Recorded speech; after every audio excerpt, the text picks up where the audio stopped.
நம்ம சோழனுக்கு இப்ப ரொம்பவே பயம் வந்துட்டு, நிலா நம்மள விட்டு போயிருவாளோ அப்படின்னு சொல்லிட்டு, அது மட்டும் இல்லாம இப்ப அவ அப்பாட்ட நடந்த விஷயத்தெல்லாம் சொல்லிட்டு இருக்கான். அந்த ராகவ பையன் இந்த மாதிரிலாம் சேட்டை செஞ்சான். அது மட்டும் இல்லாம என்கிட்டயே சொல்றான். அவ என் ஆளு, நீ பார்த்து கூட்டு போ அப்படிங்கிற மாதிரிலாம் சொல்றான் அப்படிங்கிற மாதிரி சொல்றாங்க.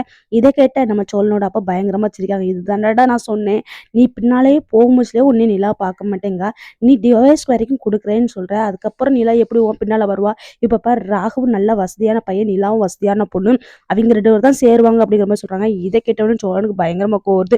இன்னொரு பக்கம்னா பாண்டி வந்து நம்ம மாலதியை வந்து வெளியூருக்கு கூட்டு போயிருப்பாங்க. அது மட்டும் இல்லாம மாலதி இப்போ சொல்றாங்க, நேரா விட்டு என்னை வீட்டுக்கு கூட்டு போ அப்படிங்கிற மாதிரி சொல்லிட்டாங்க. போயிட்டு தானே இருக்கும், ஏன் இப்படி அவசரப்பட்டுட்டே இருக்க அப்படிங்கிற மாதிரி சொல்றாங்க. அது மட்டும் இல்லாம நம்ம மாலதி என்ன சொல்றாங்க அப்படின்னா, என்னை வீட்டை விட்டு விரட்டிடுவாங்க, அப்புறம் உன் வீட்டுல வந்து கொந்துக்குவேனே அப்படின்னு சொல்றாங்க. இதெல்லாம் கேட்ட பாண்டிக்கு பயங்கரமா கோவம் வருது. இதுக்கு தான் நீ என் கூடவே வந்தியா? என் அண்ணனுக்கு கல்யாணம் முடிஞ்சாதான் நான் உன்னை கல்யாணம் பண்ணிருக்கேன், அது வரைக்கும் உன்னை கல்யாணம் பண்ணிக்க மாட்டேன். அது ஏன் உனக்கு புரியவே மாட்டுக்கு? ஏதோ ஐடியாவோட தான் நீ என் கூட வந்திருக்க இல்ல அப்படிங்கிற மாதிரி சொல்லவும், நம்ம மாலதி பயங்கரமா ஆள்றாங்க. நான் எப்போ உன்னைய கல்யாணம் பண்ணிப்பேன்னு இருக்கேன், நீ என்னன்னா என்ன எப்போ விரட்டலாம் என்ன அப்படின்ட்டே இருக்கியோ அப்படிங்கிற மாதிரிலாம் சொல்லி நம்ம மாலதி பயங்கரமா அழ ஆரம்பிக்க போறாங்க. அந்த மாதிரி தான் கதை நகரும்.